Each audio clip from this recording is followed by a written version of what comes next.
तो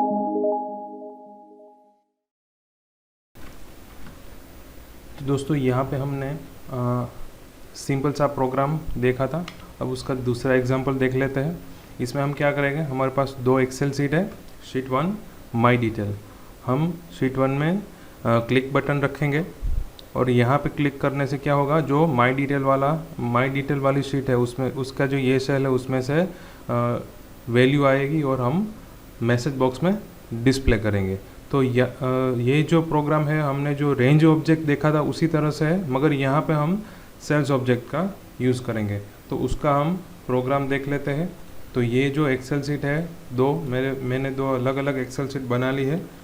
यहाँ पे जो माई डिटेल वाली एक्सेल शीट है उसका ये जो सेल है उसकी वैल्यू हमें मैसेज बॉक्स में डिस्प्ले करनी है। तो मैंने एक ये बटन ले लिया है। दोस्तों अगर आपको ये पता नहीं है कि यहाँ पे बटन कैसे लिखना है तो आप हमारे अगले सारे वीडियो देख लीजिए, क्योंकि उसमें हम स्टेप बाय स्टेप सीख रहे हैं कि कैसे बटन रखना है, कैसे मैसेज बॉक्स लाना है, कैसे प्रोग्राम कोडिंग लिखना है।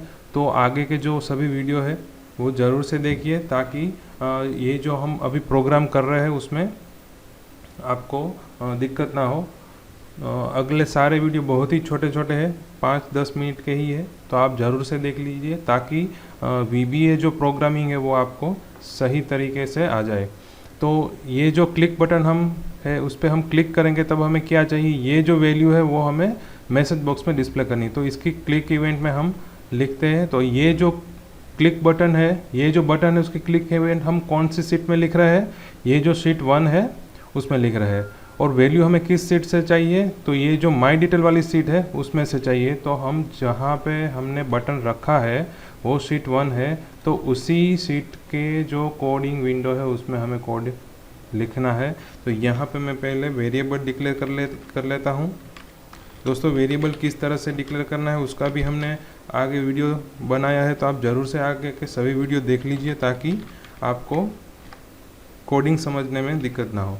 तो यहाँ पे नेम वेरिएबल हमने लिख लिया और नेम वेरिएबल में हम वैल्यू स्टोर करेंगे। दोस्तों हमें शीट जो माई डिटेल वाली शीट है वो हमें उसके जो इसका जो ये सेल है उसकी वैल्यू चाहिए। तो हमें पहले तो शीट सिलेक्ट करनी पड़ेगी। तो यहाँ पे हमें लिखना है शीट,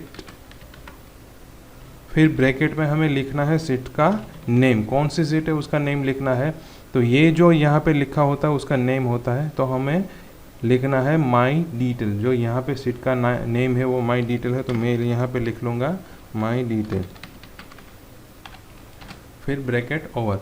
अभी हमने क्या किया, सीट सिलेक्ट कर ली। अभी हमें क्या चाहिए, तो उसकी जो ये सेल है उसकी वैल्यू चाहिए। तो हम यहाँ पे सेल्स ऑब्जेक्ट यूज़ करेंगे। तो सेल्स ऑब्जेक्ट यूज़ करने से पहले आपको यहाँ पे लिखना है डॉट, फिर लिखना है सेल्स। सेल्स लिख के आपको लिखना है कौन सी रो कौन सी कॉलम, कौन से नंबर की रो है। तो यहाँ पे 3rd नंबर की रो है, तो यहाँ पे मैं लिख लेता हूँ 3, फिर करना है कोमा और फिर हमें लिखना है कॉलम नंबर। तो ये कॉलम कौन सी नंबर की है, तो ये 1st नंबर की कॉलम, ये 2nd नंबर की कॉलम। तो यहाँ पे लिखना है 2, फिर ब्रैकेट ओवर करना है और इसकी हमें चाहिए वैल्यू। तो उसकी प्रॉपर्टी लिखनी है वैल्यू। तो ये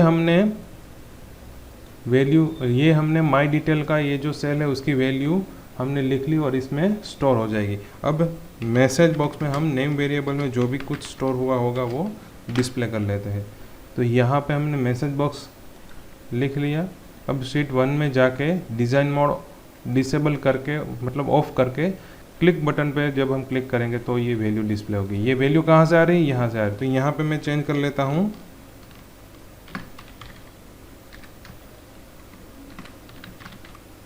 अभी हम शीट 1 में जाके क्लिक करेंगे तो टोनी स्टार का आएगा, क्योंकि हमने यहाँ पे वैल्यू चेंज करी। तो ये था हमारा प्रोग्राम जिसमें हम दूसरी शीट में से वैल्यू फेच कर रहे हैं, गेट कर रहे हैं सेल्स ऑब्जेक्ट की मदद से।